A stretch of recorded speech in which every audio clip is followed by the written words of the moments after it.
Head center. This head center is the first of our pressure centers, receiving pressure to think. So someone with this in their chart, and by the way, this is relatively rare, only 30% of people have this center within their chart. They're designed to think. They pressure themselves. They receive pressure from elsewhere, but they are pressuring themselves to think in a particular way. This is the pressure to answer questions, to think about things.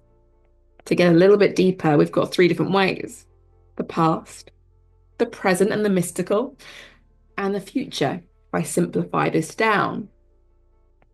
So someone with this in their chart will likely feel this pressure to think about things, keep thinking about the past, keep thinking about the future, keep thinking about the unknowable things until an answer drops in. And that's located here. So we have the pressure to think and the answers dropping in below.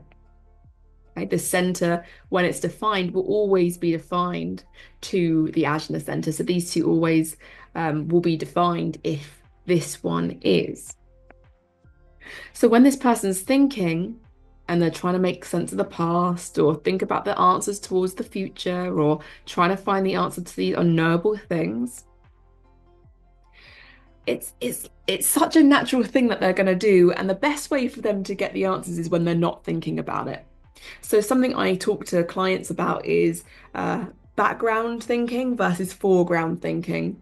And this is very much for background thinking, right? They're designed to have thoughts ticking around all the time because the answers will drop in, but they spontaneously resolve. The answers drop in their own time. You cannot rush them here.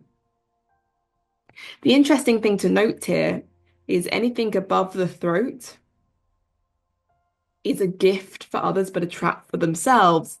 So this person is designed to think, but it's designed to think about the past in terms of the collective's past or the family's past. Like, why did this happen like this? Why did this person say this thing?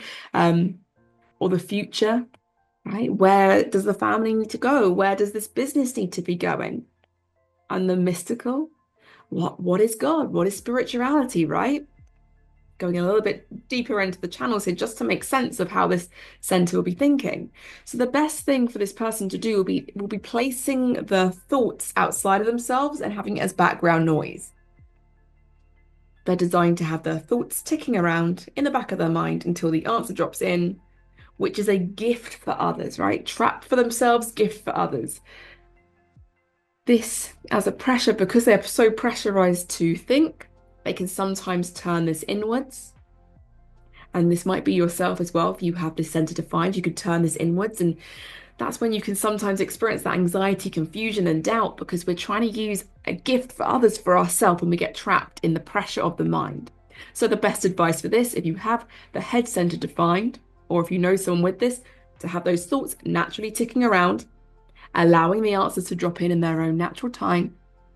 That's often when you're going for a walk or in the shower and the answers just drop in, and just allow it to tick away. So that's our head center, our pressure center, our inspiration center, the pressure to think. This also unintentionally will place pressure on other people to think because we're looking at how the auras come together. So with this, if you have this, unintentionally, the people around you will feel this kind of, oh, I've got to think about something here. It's not good, it's not bad, it just is. The same way that if you don't have this center and someone else in your family does, so maybe your dad has this or your mum has this or your kid has this, they're going to be pressuring you to think. This is just the mechanics. When you have the head center undefined in your chart, and if you look at your charts in front of you now, anyone with the undefined head center is learning the lessons around what matters. But it's very, very likely that this person with an undefined head center will be spending most of their time overthinking about things that do not matter. In this example, this is someone in my life, my mother, and I've spoken to her about this already, so none of this is news to her. She spends a lot of her time thinking about things that just do not matter for her. So in the not self version of her, she's going to endlessly be researching things, endlessly thinking about things that just do not matter.